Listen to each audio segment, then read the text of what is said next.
जय बजरंगबली। आज हम अपने ग्रंथ कथा रहस्य के अगले कड़ी में बताएंगे राजा जनक के विदेह होने का रहस्य, जो कि अत्यंत दुर्लभ और महत्वपूर्ण है, जिस प्रसंग को हम सविस्तार बताने जा रहे हैं। वायु पुराण के अनुसार राजा जनक एक महान धार्मिक राजा थे और इनकी दिनचर्या का एक भाग साधु संत महात्मा की सेवा में गुजरता था। इसी क्रम में एक दिन एक सिद्ध तपस्वी ने राजा जनक से कहा कि हे राजन, आपके द्वारा किए जा रहे सारे पुण्य निष्फल हो रहे हैं, क्योंकि बिना गुरु से ज्ञान प्राप्त किए किसी भी मनुष्य का किया हुआ पुण्य निष्फल हो जाता है। ऐसा कहकर वह ज्ञानी तपस्वी चले गए। अगले दिन राजा जनक अपने दरबार में इस विषय में विचार विमर्श कर उच्च कोटि के ज्ञानियों को दरबार में आने का न्योता भेजा। तब बहुत से ज्ञानी जन दरबार में आए, क्योंकि राजा जनक का गुरु बनना अपने आप में एक बड़ी उपलब्धि थी। सभी ज्ञानी जन ब्राह्मण पुरोहित के दरबार में आने पर उनके समक्ष राजा जनक ने अपनी बात रखी। कहा कि आप सभी धर्मशास्त्र के जानकार और विद्वान हैं, किंतु हमारे गुरु बनने के लिए एक शर्त है, और वो शर्त ये है कि जो भी विद्वान ब्राह्मण हमें सिंहासन से उठकर दरवाजे पर खड़े घोड़े पर सवार होने तक के अल्प समय में मुझे ज्ञान दे देगा, वही मेरा गुरु होगा। अन्यथा हंसी के पात्र बनने और हमें बनाने के अपराध में उसे दंडित किया जाएगा। अब आप में से जो भी हमें ज्ञान देने की विद्वता रखता हो, आगे बढ़कर हमारे गुरु के लिए लगाए गए चंदन की चौकी पर विराजमान हो। तब पूरी सभा में सन्नाटा छा गया और हर किसी का यही विचार था कि इतने कम समय में कोई ज्ञान कैसे देगा। इतने में अष्टावक्र नामक एक काला कलूठा, जिसके शरीर का 8 अंग टेढ़ा और कुबड़ा था, राजा जनक के गुरु सिंहासन की ओर बढ़ चला, जिसकी हालत देखकर पूरी सभा हंसने लगी।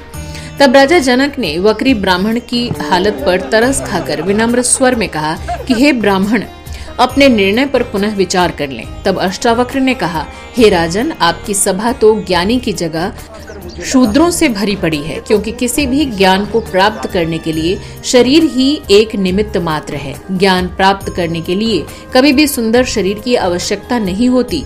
ज्ञान आत्मा और विवेक से प्राप्त होती है। शरीर तो ब्रह्मा का रचा मात्र पंचतत्व है। अष्टावक्र की गूढ़ बातें सुनकर राजा जनक बहुत प्रभावित हुए और सभासद शर्मिंदा हो गए।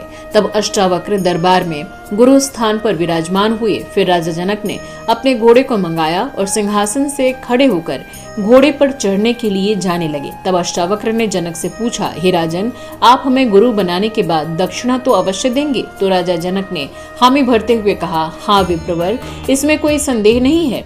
तब अष्टावक्र ने कहा, हाथ में जल लेकर संकल्प लें और हमारी गुरु दक्षिणा दे। तो राजा जनक ने पूछा, आपको गुरु दक्षिणा में क्या चाहिए? तो अष्टावक्र ने कहा, मेरी गुरु दक्षिणा में आप तन मन धन तीनों में से कोई एक दे। तब राजा जनक ने विचार कर अपना मन गुरु दक्षिणा में दे दिया। तब अष्टावक्र ने कहा, हाँ अब ठीक है राजन, आपका मन अब मेरा हुआ। अब आप घोड़े पर चढ़ सकते हैं। और जैसे ही राजा जनक घोड़े पर चढ़ने चले, अष्टावक्र ने कहा, सावधान राजन, अभी मेरा मन घोड़े पर सवार होने का नहीं है। तब राजा जनक चिंता करने लगे कि अब क्या करें। अष्टावक्र राजा जनक को चिंता करते देख फिर सावधान करते हुए कहा, सावधान राजन, अभी मेरा मन कोई चिंतन नहीं करना चाहता। राजन, अभी मेरा मन इन सभी ऐश्वर्य को त्यागना चाहता है, इसलिए आप अपने सारे ऐश्वर्य का त्याग करें। इतना सुनते ही राजा जनक को मूर्छा आ गई और गिर पड़े।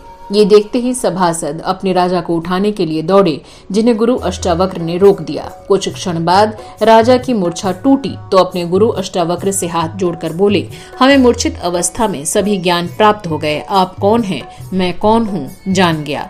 अब ये तन मन धन तीनों आपके हैं, आप इसका उपयोग कीजिए। तब अष्टावक्र ने जनक से कहा, मेरा शरीर तप हेतु है और तुम्हारा शरीर मेरा होते हुए भी धर्म की रक्षा हेतु राजधर्म निभाएगा। और तभी से राजा जनक को विदेह यानी बिना देह का कहा जाने लगा। और यही वो गूढ़ रहस्य था जिससे राजा जनक का नाम विदेह पड़ा। जय सिया राम, जय बजरंगबली।